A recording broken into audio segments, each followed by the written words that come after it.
जिंदगी मौत ना बन जाए संभालो यारो, जिंदगी मौत ना बन जाए संभालो यारो, खो रहा चैनो अमन, खो रहा चैनो अमन, मुश्किलों में है वतन, मुश्किलों में है वतन, सरफरोशी की समो दिल में जला लो यारो, जिंदगी मौत ना बन जाए संभालो यारो। वेलकम टू टॉक झाल मिष्टी विद इप्सिता। আমি ইপসিতা এখানে নোগালাগালি নকিস্তি ওলি বসি। তো আজকের ভিডিওর শুরুতে ইন্ট্রোডাকশনে এই যে দেশাত্মবোধক গানটা গাইলাম, মানে দেশের একটা এমন সিচুয়েশন যে সময় দেশের পাশে মানুষের থাকার দরকার। তো যারা কিনা দেশের পাশে দশের পাশে থাকবে বলে মনে করে, তাদের এক একটা সময় আসে, সে সময় তারা বুঝিয়ে দেয় যে হ্যাঁ সত্যি তাদের কাছে নেশন ফার্স্ট কিনা। তো আজকে এই গানটা আমি আর কি ডেডিকেট সেই সকল মানুষদের জন্য করলাম। আর এই গানটাই ভিডিওর মধ্যে ইনক্লুড করছি একজনের ভিডিও দেখে, সেটাকে আমাদের কিমা দিদি গো কিমা দিদি। কিমা দিদি বলছে যে তার নাকি ছোটবেলা থেকে খুব স্বপ্ন ছিল, যখনই সে ভগৎ সিংয়ের সিনেমা দেখতো, তাতিয়া টুপির সিনেমা দেখতো, ঝাঁসি রানী লক্ষ্মীবাইয়ের গল্প শুনতো, সিনেমা দেখতো, তখন তার ভেতরে যে রক্ত নিয়ে প্রশ্ন উঠছে, অ্যাকচুয়ালি তার জন্য সে নিজেই দায়ী, অবশ্যই আজকে ভিডিওর মধ্যে সেটা বলবো। তো সেক্ষেত্রে তার মানে রক্ত টকবক করে ফুটতো যে আমি যদি কোনোদিনও সুযোগ পাই তাহলে আমি দেশের জন্য দশের জন্য আমি দাঁড়াবো, আর আমি দেখিয়ে দেবো যে আমার কাছে আমার দেশটাই সর্বপ্রথম, দেশ সর্বোপরি। তো যাই হোক, এরকম একটা সিচুয়েশন আমাদের সম্প্রতিকালে এসেছিল। দেখেছিলেন যে সময় পাকিস্তান আমাদের ওপর আমাদের মানে পাকিস্তানের মদতপুষ্ট কিছু জঙ্গি যারা আমাদের দেশে এসে রীতিমতো ধর্ম জিজ্ঞাসা করে কি করলো না গুলি করে হত্যা করলো, আমাদের দেশের কিছু নারীর সিঁদুর তারা মুছে দিল। সেই জন্য যখন অপারেশন সিন্দুর লঞ্চ করা হলো, তখন কিন্তু এই কিমা দিদির সুযোগ ছিল নেশন ফার্স্ট বলে যে হ্যাঁ আমার দেশ সর্বোপরি। সেখানে আমার দেশকে যারা সাপোর্ট করছে না, যারা আমাদের শত্রুকে সাপোর্ট করছে, তাদের ভিউয়ারশিপ আমার চাই না, তাদেরকে নিয়ে খুলে কথা আমি বলবো। সেখানে দেখেছেন যে ম্যাডামকে বলেছে এই বাংলাদেশকে নিয়ে কিছু বলো না, কারণ ভিউয়ারশিপ নষ্ট হবে, কারণ পিরিচ চটবে। কিন্তু ম্যাডাম সেখানে বলেছেন কি যে আমার কোনো যায় আসে না, কারণ যারা আমরা প্রত্যেকটা ভারতীয় সে সময় ইউনাইটেড এই কারণেই যে যারা আমাদের দেশের শত্রুদের সাপোর্ট করবে, আমরা তাদের কোনো রকমভাবে সাপোর্ট করব না, তাদের ভিউয়ারশিপ চাই না। বড় থেকে বড় যারা ইউটিউবাররা আছে তারা ডিরেক্টলি তারা জানে, তারা দেখতে পারে তাদের অ্যানালিটিক্সে যে পাকিস্তানি ভিউয়ারশিপ রয়েছে, তাদের পরিষ্কার বলেছে ভাই আমার দেশ আগে, তোমরা যদি আমাকে না দেখো না দেখবে। তার মধ্যে আশিস চাঞ্চলানি একজন প্রমুখ আছে, আর এরকম সবাই অনেকেই সবাই দেশের পাশে দাঁড়িয়েছে। সেই সময় কিমা দিদি সত্যি এই যে বড় বড় ডায়লগগুলো দিচ্ছে, সেগুলো দেওয়ার কিন্তু সে সুযোগ পেত, আমরা সত্যিই মানতাম। কিন্তু সে তখন বাংলাদেশি ভিউয়ারশিপ হারাবে বলে তাদের বিরুদ্ধে মুখ খুলতে ভয় পেয়েছে। তাহলে আজকে বসে যখন এই ভগৎ সিংয়ের নাম ওর মুখ থেকে শুনছি, মনে হচ্ছে না মুখের মধ্যে গিয়ে ওই সিমেন্ট দিয়ে যেরকম করে এরকম প্লাস্টার করে দেয় না, ওরকম প্লাস্টার করে দিতে ইচ্ছা করছে ওর মুখে। তো যাই হোক, ভূমিকা হলো। এবার আসি তার ভিডিওর মধ্যে প্রথম যেটা শুনলাম সেটা হচ্ছে সে বলছে আমার বার্থ সার্টিফিকেট নিয়ে প্রচুর কাটাছেড়া হচ্ছে, সেই জন্য সে গুগল থেকে একটা আর কি স্ক্রিনশট ডাউনলোড করে এনেছে, যেখানে দেখা যাচ্ছে যে প্রশ্ন করা হচ্ছে যে পাসপোর্ট অ্যাপ্লাই করার জন্য কি বার্থ সার্টিফিকেট মাস্ট। তো সেখানে গুগল উত্তর দিচ্ছে যে না, ইন্ডিয়ায় এটা মাস্ট নয়, এটা দিলে খুবই ভালো, কিন্তু না দিলেও হয়। সেখানে আধার কার্ড, প্যান কার্ড আর যা ডকুমেন্টস আছে, তারপর স্কুল লিভিং সার্টিফিকেট, এগুলো সব দিলেই কিন্তু হয়ে যাবে।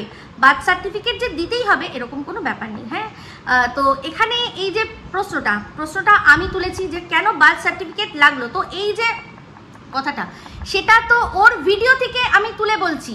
আসলে কোনটা লাগে কোনটা লাগে না সবটাই তো আমি জানি, যেহেতু ও দর্শকদের মিসলিড করছে এটা বলে যে আমার পাসপোর্টটা হতো, কিন্তু পাসপোর্ট অফিস থেকে আমাকে দাদুর দলিল, যেহেতু আমার দাদুর দলিলটা নেই তাই জন্য হয়নি, তখনই প্রশ্ন করেছি, তখনই এতগুলো কথা উঠেছে। তো আমি আমার বাড়ির কথা বলি, আমার শাশুড়ি মা অবশ্যই বুঝতে পারেন যে তিনি যে সময় জন্মেছিলেন আজ থেকে, সে সময় তখন বার্থ সার্টিফিকেটটা এতটাও ম্যান্ডেটরি ছিল না অত। আর সবচেয়ে বড় কথা, সবার মোটামুটি 5-6টা করে ছেলে মেয়ে, কারোরই বার্থ সার্টিফিকেট তার বাবা মা ঠিক মতো রাখতো না। এমনকি এমনও বাবা মা আছে যারা কিনা বাচ্চার জন্মের দিন পর্যন্ত ঠিক মতো মনে রাখতে পারেনি। যেমন আমার মা একটাই জিনিস জানে যে এক কালী পুজোর রাত্রে আমি জন্মেছিলাম, ডেটটাও ঠিক মতো দিদা তাকে বলে দিতে পারেনি। কিন্তু তাতে কি হয়েছে, তার বাবা তো বাবা মা যে সেটা তারা জানে। তো তেমনি আমার শাশুড়ি মায়েরও কিন্তু বার্থ সার্টিফিকেটটা নেই, ডেট জানা আছে কবে জন্মেছিলেন তিনি, ডেটটা জানা আছে। তার তো পাসপোর্ট হয়েছে। আমি তো নিজে আমার ফ্যামিলিতে দেখেছি যে বার্থ সার্টিফিকেট ছাড়াও কিন্তু কি হয় না, পাসপোর্ট বেরোয়। কিন্তু ও দর্শকদের মিসলিড করছে বলেই তো আমি বলছি। তো যেহেতু আমার শাশুড়ি মা, তার বার্থ সার্টিফিকেট নেই ঠিক কথা, কিন্তু তার তো বাবা এখানকার, আমার শাশুড়ি মায়ের যে বাবা তিনি লিপটন কোম্পানিতে এখানে চাকরি করতেন। তার বাবার পিতৃ পরিচয় রয়েছে, মাতৃ পরিচয় রয়েছে, সে যে ভারতবর্ষে জন্মগ্রহণ করেছে। সার্টিফিকেট ছাড়াও সে স্কুলে এখানে পড়াশোনা করেছে, বেহালা স্কুল থেকে পড়াশোনা করেছে, সেগুলো সেই সব ডকুমেন্ট তো সে দেখাতে পেরেছে ঠিকঠাকভাবে যে হ্যাঁ আমি ভারতীয় নাগরিক, আমাকে সেই জন্য কী করা হোক না, ভারতীয় পাসপোর্ট দেওয়া হোক, দিতে পেরেছে, সমস্ত কিছু দেখিয়েছে, তার হয়েছে। আমার শাশুড়ি মায়ের কাছ থেকেও কিন্তু তার দাদুর দলিল চাওয়া হয়নি। আমার শাশুড়ি মা কোন মানে আশা করি আপনারা একটা মোটামুটি আইডিয়া করতে পারেন যে তার মোটামুটি কখন জন্ম হতে পারে। হ্যাঁ, অনেক অল্প বয়সে আমার শাশুড়ি মারও বিয়ে হয়েছে। আমার হাজব্যান্ডও যখন হয়েছে তখন আমার শাশুড়ি মায়ের খুবই অল্প বয়স। হ্যাঁ, এক প্রকার সে সময় তখন এত জোড়াজুড়ি ছিল না, আন্ডার এজেই হয়েছে, তাই তো। তাহলে তার যখন হয়ে গেছে, আমি নিজের বাড়িতে যে ঘটনাটা দেখেছি, আমি তাহলে প্রশ্ন কেন করব, কেন বলবো যে হয় না? আমি তো ওর কথায় বলেছি। আর যেখানে ওর দর্শকরাই ওকে জিজ্ঞাসা করেছে যে তুমি কি এরকম তোমার দিদিভাইকে কখনো বলেছিলে যে আমার পাসপোর্টটা করে দাও? তো সে বলছে যে তার আধার কার্ড, প্যান কার্ড সমস্ত রয়েছে, সব ডকুমেন্টস হয়েছে। তাহলে দিদিভাইকে কিসের জন্য প্রয়োজন? দিদিভাই কি পাসপোর্ট অফিসের কর্মচারী যে সে ভেতর থেকে একটু তাড়াতাড়ি করে দেবে? তার তো এখানে কোনো রকম কোনো কিচ্ছু মানে কোনো কাজই নেই। তাহলে কেন দিদিভাইকে এই কথাটা বলার? ও কিন্তু নিজেই স্বীকার করেছে যে হ্যাঁ আমি বলেছিলাম। তাহলে যদি তার সব ডকুমেন্ট সে যদি একদম ঠিকঠাক থাকে, সে যদি ভারতীয় নাগরিক হয়, তাহলে কেন তাকে ডেকে দাদুর দলিল চাইবে? আপনারা এইটা শুধু বলুন। তো যাই হোক, এবার চলে আসি, যেহেতু এখন মানে নিজে কি বলে দর্শকদের ইমোশনে সুড়সুড়ি দেয়, সে নিজেই বুঝতে পারে না যে আমি যে এই কথাগুলো বলছি, আমি কেন বলছি, এই যে সুড়সুড়ির ফলটা কি হতে চলেছে সেটাও নিজেই বুঝতে পারে না। একসময় সে নিজের জন্ম বৃত্তান্ত সবাইকে শুনিয়েছে, আর এই যে শুনিয়েছে তার পেছনে এইটা কারণ ছিল না তার মহানতা। তার পরবর্তীকালে বোঝা গেছে যে সে এই গল্প আরো অনেককে এই ইউটিউবে করে রেখেছে। তো তার ভয় ছিল যে কেউ বলে দেবে, তাই জন্যই সে নিজের থেকে আগে বলে দিয়েছে, যাতে অন্যের মুখে শুনে দর্শক ওকে জাজ না করে। তাই ওই বলে দিয়েছে আর দিয়ে নিজের মহানতা সবার কাছে আর কি ফলিয়েছে। তাহলে সেই মহানতা ফলাতে গিয়ে সে যে গল্পগুলো করেছে, সে যে গল্পগুলো বলেছে, সেই গল্পে যদি এখন প্রশ্ন চিহ্ন আমরা তুলি, দোষটা কি আমাদের? এই যে ও যাকে ঘর বর বেচুনি বলছে, হ্যাঁ বর বেচুনি, তো সেই বর বেচুনি বরকে বেচেছে, মানে ওর বহিন, যেটা নিয়ে এই ভিডিওর মধ্যেই ও বলতে শুরু করে দিল যে ভাই সেই তো বরের ভাত খাবি, সেই তো তুই বরের সাথে থাকবি, তাহলে এগুলো কেন করলি? ও দুটো পয়সার জন্য, দুটো পয়সার জন্য। তাহলে এই যে ও এখানে ভিডিও করবে, সেখান থেকে ইনকাম করবে, এই কথাগুলো ও কোথায় জন্মেছে, সেই কথাগুলোই দরকার কি ছিল? ও দুটো পয়সার জন্য। আমরা যদি এটা বলি তাহলে কি আমরা ভুল করব? ও যখন অন্য মানুষের ওপর আঙুল তুলতে পারছে, তাহলে ওর দিকে আঙুল উঠবে না? তাহলে চিন্তা করে দেখুন, এই যে গল্পগুলো ও দিয়েছে, ও বলছে যে আচ্ছা আমাকে ওইখানে মানুষ করা হয়েছে, তার মানে কি আমি ওই যেখানে আমি জন্মেছি আমার মা কি সেখানকারই? তাহলে পৃথিবীতে যত অনাথ বাচ্চা রয়েছে সবাই কি ওখানকারই? কখনো না। ওখানকার যারা বাচ্চা হয় সেখানে তারা ফেলে দিয়ে আসে না, তারা এমনি বদনাম। তাদের বিয়ে ছাড়া বাচ্চা হলেও কেউ আঙুল তুলবে না, কারণ জানে তারা বিয়ে ছাড়াও অন্যের সাথে শারীরিক সম্পর্ক করছে। ওখানকার বাচ্চা হলে কেউ ওটা আঙুল তুলবে না। কিন্তু হ্যাঁ, পিতৃ পরিচয় জিজ্ঞাসা করবে যে বাবাটা কে সেটা জিজ্ঞাসা করবে। কিন্তু যারা ওখানে যায় তারা তো বাচ্চার মানে যে পিতৃ পরিচয় সেটা তো দেবে না। তারা জানেন আপনারা যে তারা ভালো ঘরেরই লোকরা কি করতে ওখানে যায়, আমোদ প্রমোদ। সেই আমোদ প্রমোদের মাঝখানে যদি একটা বাচ্চা চলে আসে, তো সেখানে তারা ওখান অব্দিই রাখবে।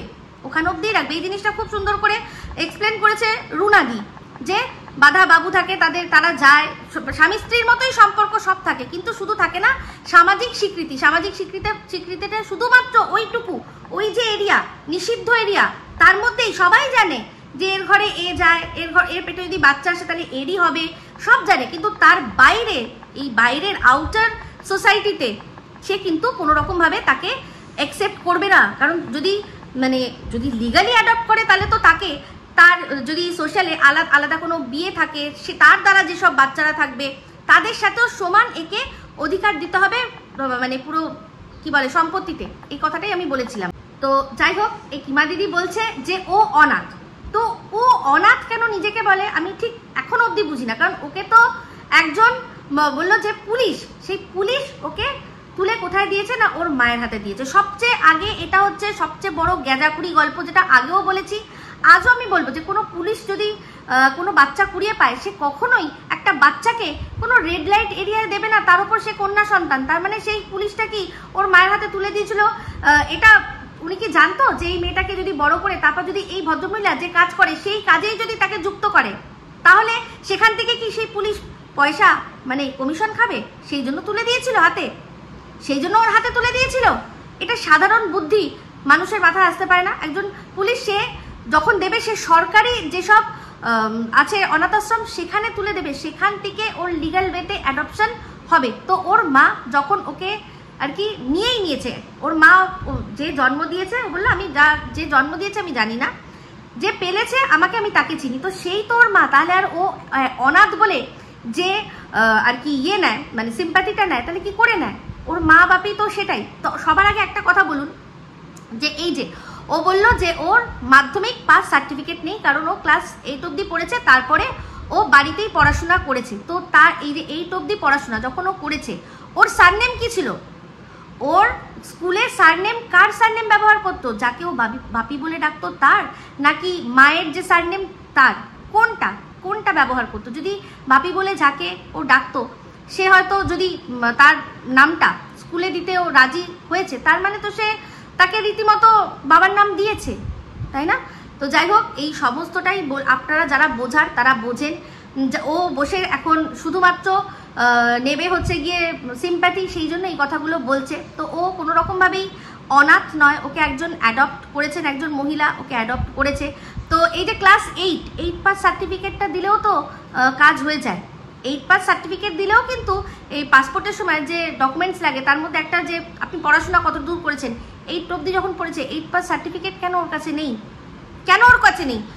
তাহলে কি এই জন্যই যে বাপি যেহেতু জানে যে এরপর মাধ্যমিকের সময় নাম দিলে যদি আমার অ্যাডমিট কার্ডে নাম দিতে হয়, এটা যদি আমি মানে রীতিমতো তাহলে আমার অ্যাডপ্ট মানে লিগাল হয়ে যাবে, সেই জন্যই কি সেখানে অবধি পড়াশোনা বন্ধ করে দিয়ে তাকে বিয়ে দিয়েছে ওরকম আন্ডারেজে? এটাই তাহলে বুঝতে হবে। তো যাই হোক, এই যে কথাগুলো বলছে যে যারা অনাথ তারা কি সবাই ওখানে জন্মগ্রহণ করেছে? একেবারেই নয়। যারা অনাথ তাদের রীতিমতো অ্যাডপশন হয়ে যায়, আর যারা অ্যাডপ্টেড হয় না, দেখুন একটা অনাথ আশ্রমে অনেক বাচ্চা থাকে, তো অনেক বাচ্চা এরকমও থাকে যাদের কেউ অ্যাডপ্টই কোনোদিনও করে না, তাদের তখন সরকার থেকে সেই অনুযায়ী সার্টিফিকেট তৈরি করে দেওয়া হয়, একটা নাম দিয়ে সমস্ত কিছু দিয়ে লিগ্যাল প্রসেস দিয়ে দেওয়া হয়। সেরকমভাবেই তারাও কিন্তু নিজেদের পড়াশোনার বলে দেশে দশে বিদেশে তারা নাম করেছে, তারা সব ছোটবেলা থেকে বড় হয়েছে অনাথ আশ্রমে, এরকমও কিন্তু রয়েছে। তাহলে এই যে কথাগুলো এক একটা, সেগুলো যেই কথাগুলো ও বলছে ও নিজেই নিজের ওপর প্রশ্ন তোলার জন্যই বলছে। এখানে কেউ বলেনি যে না একজন অ্যাডপ্টেড যে বাচ্চা সে শুধুমাত্র ওখানকার বাচ্চারাই অ্যাডপ্টেড হয়, কখনো নয়। আর ও যে প্রশ্নগুলো ওকে আজকে আমি করেছি সেগুলো করার জন্য ওই বাধ্য করেছে আমাকে প্রশ্ন করার জন্য। দর্শকদের এরকম গ্যাজাখুরি গল্প দিচ্ছে তো সেটা নিয়ে প্রশ্ন অবশ্যই উঠবে। আমি কালকে ভিডিওটাতে জিজ্ঞাসা করেছি যে কার লেগেছে বলুন দাদুর দলিল, প্রত্যেকে বলেছে না কারুর লাগেনি। আর আমি নিজেই সাক্ষী আছি যে বার্থ সার্টিফিকেট লাগে না, কারণ আমার নিজের শাশুড়ির পাসপোর্ট হয়েছে, বার্থ সার্টিফিকেট লাগেনি। কিন্তু হ্যাঁ, সে ভারতীয় নাগরিক, তার এখানেই জন্মগ্রহণ হয়েছে, তার বাবা এখানকার, সেই অনুযায়ী যা যা দরকার সেগুলো সমস্ত কিছু সে দিতে পেরেছে, সেই জন্যই কিন্তু তার পাসপোর্টটা হয়েছে। আশা করি এই জিনিসটা বোঝাতে পারলাম। যাই হোক, আমাদের কিমা দিদি হঠাৎ করে এখন বলছে যে ওর কাছ থেকে সবাইকে নাকি সরিয়ে দিতে চাইছে, তাই আমাদের এত ক্ষমতা আমরা চাইলেই ওর কাছ থেকে সবাইকে সরিয়ে দিতে পারবো? এই কথাটাই মনে করে দেখুন, ও সন্দীপের জন্য বলেছিল না, যখন সন্দীপ বা আমরা বলেছি যে এই দিদি যা করছে তাতে সন্দীপের ভিউয়ারশিপ চলে যাবে, ওর ভালোবাসার মানুষরা সরে যাবে, তখনও বলছিল না আমি চাইলেই কি ওর সব সরিয়ে দিতে পারবো, তাই নাকি? তাহলে তোরটা আমরা চাইলেই সরিয়ে দিতে পারবো, অথচ তুই কারোরটা সরাতে পারবি না, তাই না দোগলা? তো যাই হোক, দুদিন আগেই ভিডিওর মধ্যেই বলছিল, যখন ওই বান্ধবীর বাড়িতে বসেও বলেছে যে যতই বান্ধবী আমাকে সুন্দর করে রাখুক না কেন, কিন্তু জানো একটা নিজের বাড়ি, নিজের ঘর, নিজের কমফর্ট জোন একটা আলাদা হয়। হ্যাঁ, ও কোনো আমাকে অভাব রাখছে না, কিন্তু তাও আমার তো মনে হচ্ছে না আমার বাড়ি, এটা তো আমার নিজের বাড়ি নয় না, হতেই পারে খুব ভালোভাবে রাখছে, কিন্তু তাও আমার কিন্তু ভালো নয়। নিজের বাড়িতে এসেও এটা রিপিট করেছে যে হ্যাঁ ওখানে ভালো ছিলাম, কিন্তু তাও আমার বাড়ি একটা আমার বাড়ি। তো ওর বান্ধবীকে ছোট করার জন্য আমাদের লাগলো, ও তো নিজেই করে দিল যে এত কিছু করছে তার সত্ত্বেও করে পারছে না, তাই না? তো যাই হোক, এবার হচ্ছে বক্তব্য।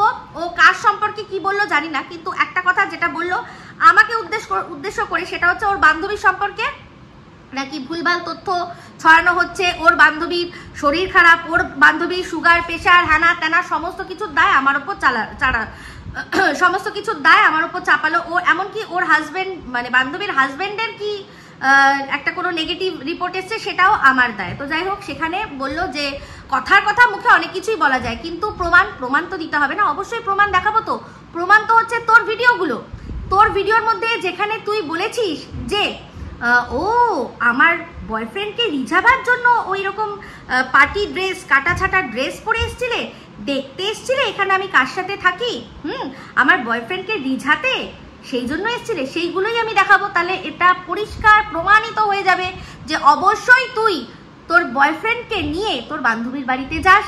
এমনিতেও দেখেছিস টোকেন দেওয়া নেওয়ার ভিডিও, সেটাকেও দেখিয়ে দেবো যে এই দেখুন গড়িয়া স্টেশনে টোকেন দেওয়া নেওয়া করছে, বান্ধবীর বাড়ি গড়িয়া। আমাকে ভিডিওর মধ্যে বলছে যে আমি নাকি ওর বয়ফ্রেন্ডকে রিঝাতে কাটাঝাটা ড্রেস পরে গেছি। তার মানে এখান থেকে প্রমাণিত যে ও ওর বান্ধবীর বাড়িতে বয়ফ্রেন্ড নিয়ে যায়। তো একজন সে শিক্ষিকা, যার বাড়িতে 3 বেলা স্টুডেন্ট আসে, সেখানে সে একজন মহিলাকে, একজন বিবাহিত মহিলাকে তার বয়ফ্রেন্ডের সাথে কোন হিসাবে বাড়িতে অ্যালাউ করে? আমি যাব তোর বান্ধবীর পাড়াতে, সবার আগে যাব তোর বান্ধবীর যে বাড়িওয়ালা, তার কাছে গিয়ে জিজ্ঞাসা করব যে এই যে বান্ধবীকে চিনতে পাচ্ছেন, এই যে সাথে এই লোকটা আসে, এই গুয়ে সাপের মতো দেখতে, এই লোকটা কে? কি বলবে তখন তারা কি বলবে? তারপরেই তোর হাজবেন্ড যে কিনা অসুস্থ, তার ছবিটা দেখিয়ে দেবো। তখন তারা বুঝতে পারবে তো সবটা, তারা বলবে তো কোন হিসাবে কি হিসাবে তুই যাস। বেশি ফালতু বকওয়াস করতে আসিস না। তাহলে তুই যে কথাটা বলছিস যে মুখে তো অনেক কিছু বলা যায়, কিন্তু প্রমাণ, তা তুই প্রমাণ দিয়েছিলি? পাতাখোর, মাতাল এইগুলো হওয়ার তুই আমায় প্রমাণ দিয়েছিলি কি? আমার মেয়ের সম্পর্কে যে কথাটা তুই বললি তার প্রমাণ তুই দিয়েছিলি? যে আমার মেয়ে ছেলে নিয়ে দরজা বন্ধ করে ঘরে ঢুকে, প্রমাণ তুই দিয়েছিলি? মুখের কথায় আমার মেয়েকে নোংরা থেকে নোংরাতর জায়গায় নামিয়ে দিয়েছিলি। তাহলে আজকে প্রমাণ তোর ভিডিওগুলোই আমার কাছে আছে। আর শুধু তাই নয়, আমি যাব গিয়ে ওখানে পাড়া প্রতিবেশী সবাইকে দেখাবো। তখন সব দুধ কা দুধ পানি কা পানি হবে তো তখন সবাই বলবে তো যে কোন হিসাবে এই লোকটা এখানে আসে, বা কোন হিসাবে এই মহিলাটাও আসে। তখনই দেখা যাবে। তো তুই মানহানি, হ্যানা ত্যানা, ভয় আমাকে একদম দেখাবি না, একেবারে দেখাবি না। তোর ভিডিওগুলোর মধ্যেই তুই প্রমাণ রেখে দিয়ে গেছিস যে তুই তোর বান্ধবীর বাড়িতে গিয়ে ঠিক কি করিস, বুঝতে পেরেছিস? এই যে তুই হঠাৎ করে তোর টেপিকে বাড়িতে মধুচক্র বসায়, তুই বলে দিলি, প্রমাণ দিতে পেরেছিলি কি?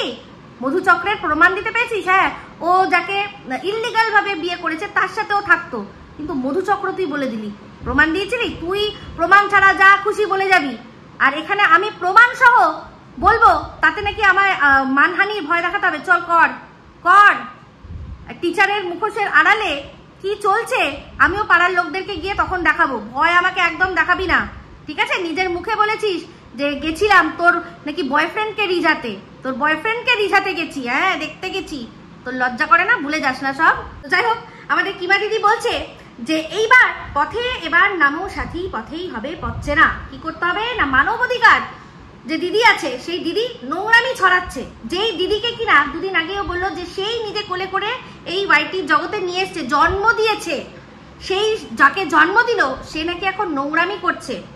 আর কি করছে না, অনেককে দিয়ে নোংরামি করাচ্ছে। তো সবার আগে এটাই যে এটা কিন্তু মুখে মুখে বলে দিলে হবে না, যেমন কিনা আমরা সবাই জানি বাংলাদেশ থেকে যে দুজন ভৌ ভৌ করে, তারা কিন্তু ওর কথাতেই করে, কিন্তু সেখানে ও কি বলে যে না, ওরা তো কন্টেন্ট করছে। ওদের আমি বলেছি কোনো প্রমাণ দেখাও, কোনো প্রমাণ দাও। তেমনি ও নিশ্চয়ই ওর যে মানব অধিকার যে দিদির কথা বলছে, সেও যে মানুষকে পেছনে লাগাচ্ছে, নিশ্চয়ই তার কাছে প্রমাণ আছে। হ্যাঁ, ওকে লাগিয়েছে সেটাও বলতে পারে, তাহলে তখন কেন সেই অনুযায়ী ও কাজটা করলো? ওর কাছে নিশ্চয়ই প্রমাণ আছে। কিন্তু অন্য যে যা বলছে, আমি ধরুন আমার কথাই আমি আমার উপমা দিচ্ছি, আমি যে ভিডিও করছি, আমি যে কন্টেন্ট করছি, সম্পূর্ণ সেটা আমার দায় না। আমাকে কেউ বলেছে যে তুমি একে নিয়ে ভিডিও করো বা ওই বিষয়টা নিয়ে ভিডিও করো, না আমি কেউ বললেও সেটা শুনবো। আমি যা ভিডিও করছি আমার সম্পূর্ণ নিজের দায়। আমাকে কেউ পরিচালনা করছে সেটা কেউ প্রমাণ করতে পারবে না। তেমনি আশা করি ওর কাছে প্রমাণ আছে, সেই জন্যই ও বলছে একজন মানবাধিকার কর্মী সে নাকি অন্য মানুষের পেছনে, অন্য মানুষকে ওর পেছনে লাগিয়ে দিয়েছে। তো ওকে নিয়ে যে ভিডিও করে পজিটিভ ভিডিও, ও তাদের লাগায় না, কিন্তু মানবাধিকার কর্মীকে সাপোর্ট করে যদি কেউ ভিডিও করে তাহলে মানবাধিকার কর্মী তাকে লাগিয়েছে। তাহলে কতটা দোগলা হলে এই কথাটা বলতে পারে? তো যাই হোক, এবার চলে আসি। বলছে যে এই যে আমার বান্ধবী, তার হাজবেন্ডের প্রচন্ড শরীর খারাপ, আমার বান্ধবীরও শরীর খারাপ, সে এই কথাগুলো, যে কথাগুলো এখন হচ্ছে, সেই কথাগুলো শুনে যদি কিছু করতো বা করে, তার দায় কে নেবে? তাহলে এবার ওকে আমি বলি যে ও যে কথাগুলো ওর ভিডিওর মধ্যে বলেছে, আমার মেয়ে সম্পর্কে যেটা বলেছে, যে এই যে ওই আমার বাড়িতে এসছে, এই কথাটা যে আমার মেয়ে ছেলে নিয়ে দরজা বন্ধ করে, এটা আমার কোনো ভিডিওতে দেখা গেছে দেখা যায়নি। সেখানে ওর যে মানে রিম কিন্তু নিজে মুখে বলেছে যে আমি তো তোমার বাড়িতে যাইনি, কিন্তু একজন কেউ গেছিল, তার মুখে শুনেছি যে তোমার মেয়ে নাকি ছেলে নিয়ে তোমার মুখের ওপর দরজা বন্ধ করে দেয়, তুমি কিছু বলতেই পারো না, কোনো শাসন করতে পারো না। তাহলে তাকে অবশ্যই আমি ডাকাবো, সে তার কাছে নিশ্চয়ই শুনেছে। কারোর কোনো ভিডিওর মধ্যে, আমার ভিডিওর মধ্যে দেখে আপনারা বুঝেছেন এই কথাটা। ও সামনে বসেছে, যেখানে ঘটনাটা কি সেটা আমি বলেছি আগে, আলাদা আপনাদেরকে বলেই দিয়েছি যে আমি নিজে বলেছি যে তুমি দরজাটা বন্ধ করো। ওখানে একটা ছেলে না, অনেক মেয়ে, অনেক ছেলে ওর ঘরের মধ্যে ছিল, ওরা ওখানে চিৎকার চেঁচামেচি করে আমার মেয়ের জন্মদিন পালন করছিল। আমি বলেছি দরজাটা বন্ধ করে নাও, আমার এখানে কথা বলতে অসুবিধা হচ্ছে, ঠিক আছে? সেখানে আমার মেয়ে একটা ওর বন্ধুকে বলেছে যে কিনা ছেলে যে দরজাটা বন্ধ করে দে, মায়ের অসুবিধা হচ্ছে, সে এসে দরজাটা বন্ধ করছে, কিন্তু কোনো ভিডিওর মধ্যে দেখা যায়নি। কিন্তু ও এই কথাটা বলেছে। আর কিভাবে বলেছে? শুধু তাই নয়, ওই পাশের দেশ থেকে বলেছে দরজা বন্ধ করে, আর যখন বেরোয় তখন আমার মেয়ে ফলাফল নিয়ে বেরোয়, মানে একেবারে রীতিমতো প্রেগনেন্ট হয়ে বেরোয়। এই কথাটা শুনে যদি আমার মেয়ে কিছু করতো তাহলে তার দায় কে নিত?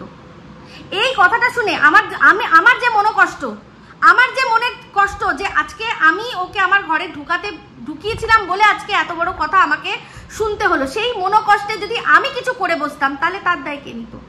আজকে আমি আমার বাড়িতে ওকে ঢুকিয়েছিলাম বলে ও আমার বরের চরিত্রের ওপর দাগ দিতে পারে, চরিত্র নিয়ে কথা বলতে পারে, আলোচনা করতে পারে, নিশ্চয়ই দেখো কোনো ব্যাপার ছিল, তোমার উপর কোনো নজর ছিল, এই যে কথাগুলো বলেছে, তাতে আমার হাজবেন্ড, তার যদি কিছু হতো, তার যদি সেও প্রেশারের রুগী, তার যদি এটা নিয়ে কোনোভাবে মনোকষ্ট হয়, সে যদি কিছু করতো, তার দায় কে নিত? কে কার দায় নেয়?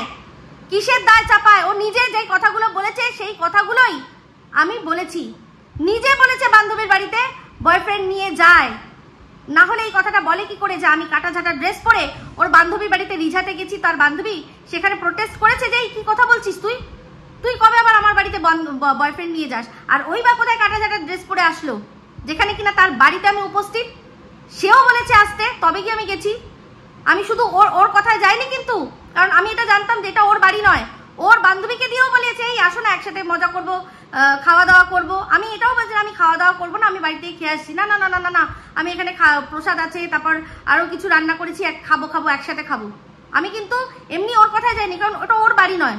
আমি সেইটুকু এটিকেট বুঝি যে যার বাড়ি তার মুখ থেকেও আমি অন্তত একবার শুনবো। তো সে বলেছে ঠিক আছে চলো যাচ্ছি, তাহলে তারও দায় ছিল, সেও আমাকে নেমন্তন্ন করেছিল, কিন্তু সে কি সেই দায়টা নিয়েছে? নেয়নি। তাহলে এই যে দিনের পর দিন আমার ছেলে মেয়ে সবকে নিয়ে নোংরামি করা হচ্ছে, ও করেছে। ও বলছে না যে আমি জানি কোন ভিডিওটা লাগে আর কোন ভিডিওটা লাগে না, প্রত্যেকটা ভিডিও নিয়ে আমি কোনো ভিডিও প্রাইভেট করবো না, আমি সামনে দাঁড়িয়ে বলবো, কারণ আমার কাছেও কিন্তু সেই অনুযায়ী এভিডেন্স আছে যে কোন কথার ভিত্তিতে আমি এই কথাটা বলেছি, সেটাও আমি তুলে রেখেছি সযত্নে। তাহলে আমাকে ভয় দেখিয়ে কোনো লাভ নেই, আমাকে কোনো রকম ভয় দেখিয়ে লাভ নেই। কে কার দায় নেবে? আমার কি অন্যায় ছিল? একটা রাত ওকে থাকতে দিয়েছিলাম এখানে, আমার কি অন্যায় ছিল? যেখানে আমাকে দেখা গেছে, আমি ও যে দেখেছে, কোনোদিনও দেখেছে ওখানে যে আমি মদ খাচ্ছি বা পাতা খাচ্ছি, সেখানে আমাকে মদখোর পাতাখোর দুটো, মদটা তাও চলুন ধরুন হয় লিগাল, কিন্তু পাতা যে কথাটা বলে এটা তো একটা ইলিগাল জিনিস, তাই না? তাহলে সমানে আমাকে বলে গেছে। তাহলে ও চিন্তা করেছে আজকে এই কথাগুলো যে বলতে বসেছে? তো আজকে আমাদের কিমা দিদি যে মানবাধিকার দিদি এই করতে পারে না, সেই করতে পারে না, এই কথাগুলো বলছে, সেই দিদির অ্যাডভান্টেজও তোলেনি মানুষকে ভয় দেখানোর জন্য। হ্যাঁ, যে খবরদার এই দিদিভাই এই করে দেবে, দিদিভাই ওই করে দেবে। হ্যাঁ, ও বলেনি। সেখানে যখন সে সুতোকে নিয়ে হোক, সে ওর মর্কটকে নিয়ে হোক, যাকে নিয়েই হোক, ও তো তাদেরকে ভয় দেখিয়েছে আর সেরকম কাজ করেছে। তখন তো কই ও বলেনি। হ্যাঁ, যে এই যে যখন ওর মেয়েকে নিয়ে কথা হচ্ছিল, মানে এই ওয়াইটির দাদাভাই মানে ওর মর্কট, সে যখন নোংরা থেকে নোংরাতর কথা বলছিল, তখন ও করেনি এই দিদিভাইয়ের আর কি পাওয়ারের জোর নিয়ে তার ছেলের যেখানে পড়ে সেখানে গিয়ে ঝামেলা করবে, বলেনি? লোক জড়ো করছিল না, করেনি? সেই কথাটায় যখন রাজি হয়নি, তখন এই যে রিমকে 49 বলে কিভাবে ধুয়ে দিয়েছিল, মনে নেই? তো যাই হোক, এই কথাটা অনেকের মুখে এখন শুনি নাকি আমার জন্য করেছে। No no no no no, আমার জন্য কোনোদিনও ওই 49 করে হ্যাঁ নোংরামি করেছে, হ্যাঁ করেছে, কোনোদিনও করেনি। দুবার করেছে। একবার করেছে হচ্ছে কি যখন সবাই মিলে ঠিক করেছিল যে ওই যাবে মর্কটের ছেলে, ওর মর্কটের ছেলের স্কুলে, তখন রিম্পা বলেছিল যে না এটা আমি সাপোর্ট করি না, তখন ওকে ধুয়েছিল। আর আরেকবার যখন ও পুরো বলেছিল যে হ্যাঁ আমি এই ওর নামে কেস করব, ওয়াইটি দাদাভাইয়ের নামে আমি কেস করব, করে যখন সেখান থেকে ও ব্যাক আউট করে গেছিল, তখন ওকে লাইভে একদিন মানে আগা 5 তলা ঝেড়েছিল। আমার জন্য নয়। আমার জন্য কেন করতে যাবে? আমি তো আমার নিজের কেসের বিষয়ে ওর বিরুদ্ধে কেস করেছি, আমার কেসের মধ্যে তো ওর নাম রয়েছে, সুতোর সাথে ওর নাম রয়েছে, তাই আমার জন্য কি করতে যাবে? আমার জন্য কিসের জন্য প্রটেস্ট করতে গিয়ে ওকে 49 বলে আর কি ধুয়েছে? ফালতু বকওয়াস কিছু মানুষ করে, আমি অনেক সময় শুনি, মনে করি যে ঠিক আছে দরকার নেই, উত্তর দেব না। তো সেই মনে হয়নি যে না দিদিভাইয়ের পাওয়ার ইউজ করে কি করে আমরা একটা বাচ্চা ছেলের তার যে আর কি পড়াশোনার এডুকেশনাল যে কেরিয়ার, সেটা আমরা কি করে নষ্ট করি? তখন মনে হয়নি? এরকম আরো অনেক কিছু দিদিভাইকে দিয়ে ও করাতে চেয়েছে। কেন? যখন আমি এই যে গেলাম সুতোর বরের ওখানে, আমার বরের সাথে আমার বর কথা বলতে যাবে, আমি সাথে করে গেলাম, সেটা শুনে হ্যাঁ আমরাও যাবো, ওর ওখানে বুকের খাঁচায় লাথি মারবো, হ্যাঁ দিদিভাইকে নিয়ে যাবো, ধর্ণা করবো, হ্যাঁ করবো, চাকরি খেয়ে নেবো, করেনি? তখন করেনি? তখন মনে হয়নি যে এটা অন্যায়? কেন আমরা এই জিনিসটার জন্য একটা মানব অধিকার কর্মী যে কিনা মানব তাদের অধিকারের জন্য লড়ে, তাহলে তাকে দিয়েই কি করে একটা মানবের আমরা অধিকার খর্ব করিয়ে নিই?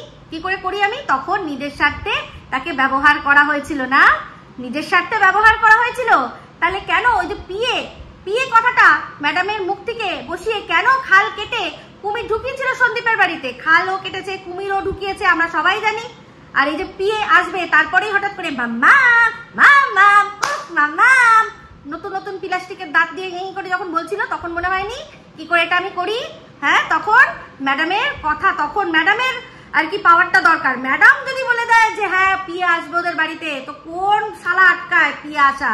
হ্যাঁ, তখন তুমি ব্যবহার করেছো ম্যাডামকে। আর এখন ম্যাডাম খুব খারাপ হয়ে গেছে না, যেহেতু তোমার স্বার্থে আঘাত লেগেছে। মানে এইরকম দুনিয়ায় দোগলা খুব কম আছে, নেই আমি বলবো না, খুব কম আছে দোগলা। আজকে বলছে যে ম্যাজিস্ট্রেটের কাছে যেতে হবে, উকিলের কাছে যেতে হবে, লয়ারের কাছে যেতে হবে। তো যার খুশি যার কাছে যা, ওনারটা উনি নিশ্চয়ই দেখে নেবেন। আর আমাকে ভয় একদম দেখাতে আসবি না, সমস্ত রয়েছে। তোমার বান্ধবীর তোমাকে তোল্লাই দিয়ে, নোংরামিতে প্রশ্রয় দিয়ে, তারপর অসুস্থ হওয়া একটা বাচ্চা মেয়ের সম্পর্কে নোংরা থেকে নোংরাতর কথা বলা হচ্ছে উইদাউট কোনো প্রমাণ, সেখানে মুখে কুলু পেটে, তখন ওনার মনে হয়নি দেখবো, আমিও দেখবো। ফালতু একদম আমাকে ভয় দেখাতে আসবি না, বলে রাখলাম। তো যাই হোক, যে দুদিন আগে যাদের খাওয়া জুটছিল না, এমন একটা পরিস্থিতি, হয় সে বাজার করবে, নয় সে বরের ওষুধ কিনবে। তারপর হয়ে গেল বরের অসুস্থতা, তখন তার হাত পুরো খালি, লোকে দিল টাকা, সেখান থেকে তার চিকিৎসা হলো। সেইখান থেকে আজকে দাঁড়িয়ে সেই কিবা দিদি বলছে যে এখন থেকে এবার থেকে আমি আর বাইরে কোথায় যাচ্ছি, কার বাড়ি যাচ্ছি, কোথায় যাচ্ছি, কার সাথে যাচ্ছি, কিছুই আমি দেখাবো না। তার মানে তার কাছে হাতে কত টাকা এসে গেছে যে এখন সে ঘুরতে যাবে ঠিকই, কিন্তু আমাদেরকে দেখাবে না। বুঝতে পারলেন? পরিষ্কার হয়ে গেল। তো যাই হোক, ও বললো যে হ্যাঁ আমি বানাবো, আমি পাসপোর্ট বানাবো, আমার এখানে ওইখানে থাকে, ওইখানে থাকে, সেইখানে থাকে, এই দেশে থাকে, সেই দেশে থাকে। প্রত্যেকটা ব্লগার, কন্ট্রোভার্সি ক্রিয়েটারেরই, প্রত্যেকটা যে কটা জায়গার নাম বললো, প্রত্যেকেরই মোটামুটি সব জায়গাতেই কিন্তু দেশে বিদেশে রয়েছে, আমারও রয়েছে। ইংল্যান্ড বলুন, আমেরিকার মানে বিভিন্ন প্রান্ত থেকে বলুন, যে সেখানে থাকার যাওয়ার ইনভিটেশন আমিও পেয়েছি। ইউকে, ইউএস, সব জার্মানি, কোন জায়গায় নয়, কোন অস্ট্রেলিয়া, আমি যখন আমার ভিডিওর অ্যানালিটিক্স দেখি, সেখানে জিওগ্রাফি দেখি, তখন আমি অবাক হয়ে যাই, বাবা এইসব দেশ থেকেও আমাকে দেখে। দুবাই ছেড়ে দিন, দুবাইতে তো অমৃতা থাকে। অমৃতা তো মানে কি বলবো, যে দিদি তুমি শুধু আসো, ব্যাস তুমি শুধু আসো, তারপরে সব আমাদের। তো সেই রকম প্রত্যেকেরই আছে কিন্তু কম বেশি ভালোবাসার মানুষ, এটা কোনো মানে বিশাল কোনো ব্যাপার নয়, কিন্তু সবসময় যাওয়া সম্ভব হয় না। আমি তো ইউএস থেকে আমাকে আমার খুব ভালো বান্ধবী রঞ্জিতা বললো যে টাপুর তো নিশ্চয়ই পিএইচডি করবে, শুনেছে, তো যদি করে, যদি ওখানে থাকে আমাদের বলো, নিশ্চয়ই বলো, যেটুকু যা পারবো ওকে আমাদের এখানে বলো, এরকম ভাবে আসতে বলো, ইউএস থেকে করতে বলেছে। এরকম সবাই ভালোবাসার যারা মানুষ থাকে তারা সবসময় বলে, কিন্তু সবসময় সেটা হয় না। তো বলছে ও যাবে, করবে, অবশ্যই করুক, কিন্তু বক্তব্য একটাই, যেটা মেন আমার প্রশ্ন ছিল, যে প্যান কার্ড হলো কি করে, তোর বার্থ সার্টিফিকেট ছাড়া, মানে বাবার পিতৃ পরিচয় ছাড়া কি করে প্যান কার্ড হলো। দেখুন, আপনারা অনেকে লিখেছেন যে মায়ের নাম দিয়েও কিন্তু হয়, হ্যাঁ অবশ্যই হয়, সেটা আমার মাথাতেও বুদ্ধি আছে। যেমন এই যে যখন সুস্মিতা সেন তার দুটো মেয়েকে আর কি অ্যাডপ্ট করেছিল, সুস্মিতা সেনের তো বিয়ে হয়নি, সে তো অ্যাজ আ সিঙ্গেল মাদার অনেক লড়ে তারপর গিয়ে নিজেকে প্রুফ করে যে হ্যাঁ আমি সক্ষম,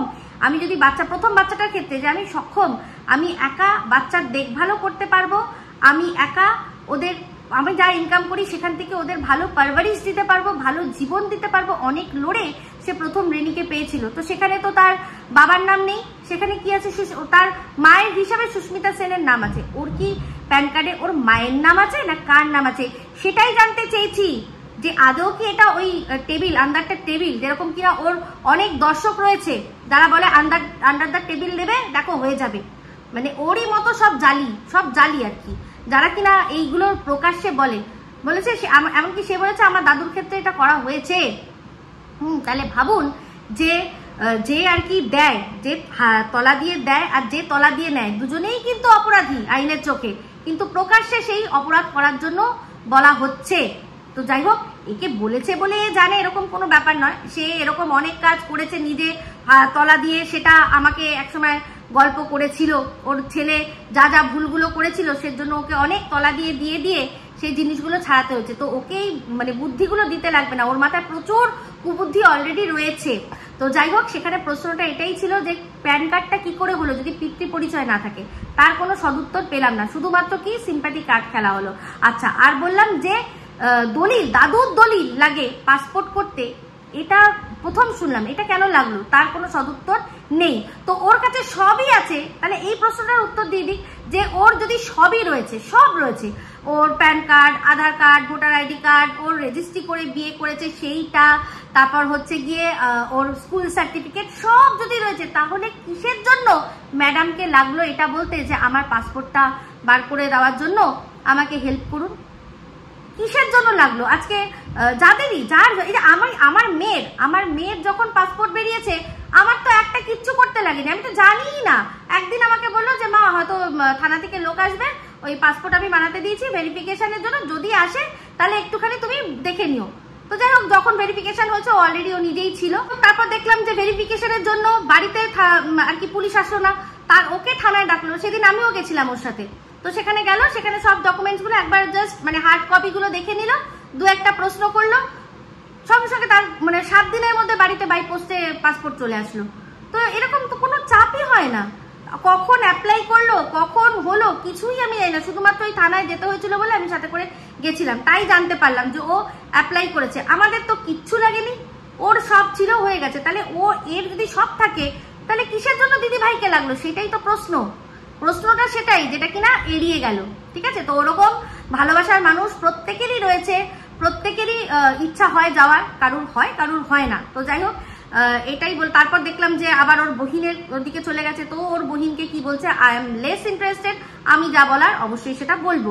তো সেই জন্য ওর ওই ভিডিওটা ওই অবধি দেখে আমি শেষ করে দিচ্ছি। তো এই অবধি বললাম, যদি ভালো লাগে তাহলে অবশ্যই লাইক শেয়ার কমেন্ট করতে ভুলবেন না। যারা চ্যানেলটা সাবস্ক্রাইব করেননি তারা সাবস্ক্রাইব করে নেবেন। সবাই ভালো থাকবেন, সুস্থ থাকবেন। আবার আসছি খুব শীঘ্রই এক নতুন ভিডিও নিয়ে।